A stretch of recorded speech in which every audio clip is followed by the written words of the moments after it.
Have you ever been cozied up inside, listening to the rain patter against your window and the rumble of distant thunder, feeling completely safe?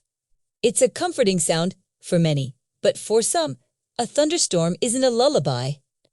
It's the soundtrack to a nightmare. Tonight, I have 3 allegedly true horror stories that will make you think twice the next time a storm rolls in. So, lock your doors, turn down the lights, and let's begin. Our first story is titled The Silhouette at the Window.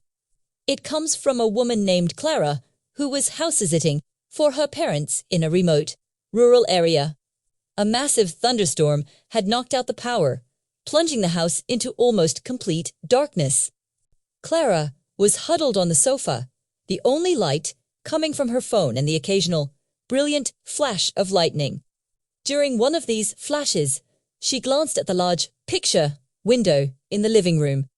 For a split second, illuminated against the stormy sky, she saw the silhouette of a tall, thin man standing just outside, looking in. Her heart stopped. She froze, praying it was a trick of the light, a strangely shaped tree, anything. She waited, her breath held tight in her chest. For the next flash, an agonizing minute passed. Then, the sky lit up again. The silhouette was still there, but it was closer now, its hand pressed against the glass. Clara scrambled backward, knocking over a lamp with a crash. She couldn't scream. The sound was trapped in her throat. She fumbled for her phone and dialed 911, her fingers shaking uncontrollably. As she whispered her location to the operator, another flash of lightning revealed an empty window pane. The figure was gone. The police arrived 20 minutes later, but they found no one. The only evidence was a single, greasy handprint on the outside of the window, right where she'd seen him.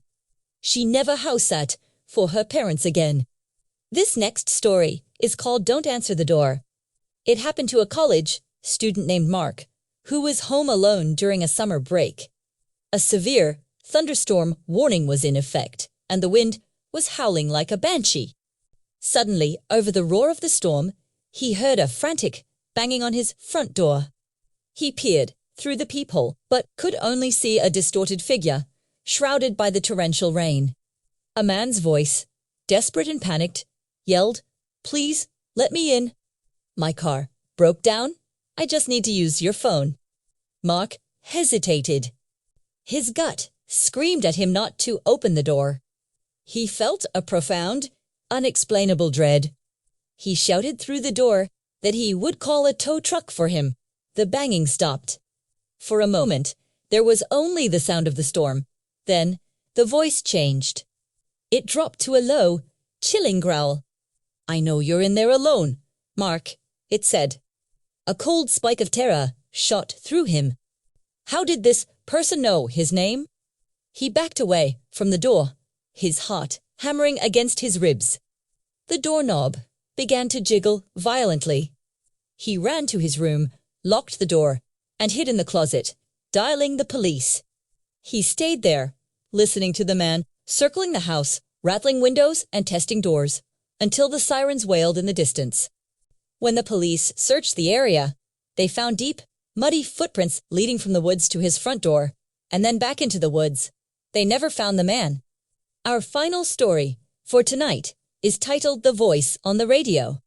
A truck driver, let's call him Dave, went on a long-haul trip through desolate plains of the Midwest. A wicked thunderstorm was brewing, the sky a dark, angry purple. Do está awake. He was flipperations, but all was static. All of a sudden, a clear voice cut through the noise. It wasn't music or a news report. Itwa calm monitoiser. Confused, Dave kept listening. The voice then said, "Turn back, Dave." He nearly swerved off the road. It was just a coincidence, he told himself. Apprends. But the voice continued, "The bridge ahead is out." Turn back now, det was fan as he would schedule. He dismissed it as his tired mind playing tricks on him. The rain started, coming down in sheets, visibility dropping to near zero. Eslowed on the steering wheel as he rounded a sharp bend. His headlights caught it. The bridge ahead had completely collapsed into the raging river below. If he hadn't slowed down, he would have plunged straight into it. He slammed on the brakes, his truck skidding to a stop, just feet from the edge. Shaking, he grabbed his radio to warn other truckers, but all he heard was static. The voice was gone. To this day, he has no idea who or what was on his radio that night, but he's certain it saved his life. And that's all the time we have for tonight.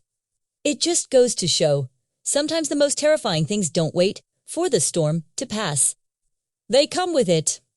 Thank you so much for watching. If you enjoyed these stories, don't forget to hit that like button and subscribe for more creepy content. Stay safe out there and sleep tight.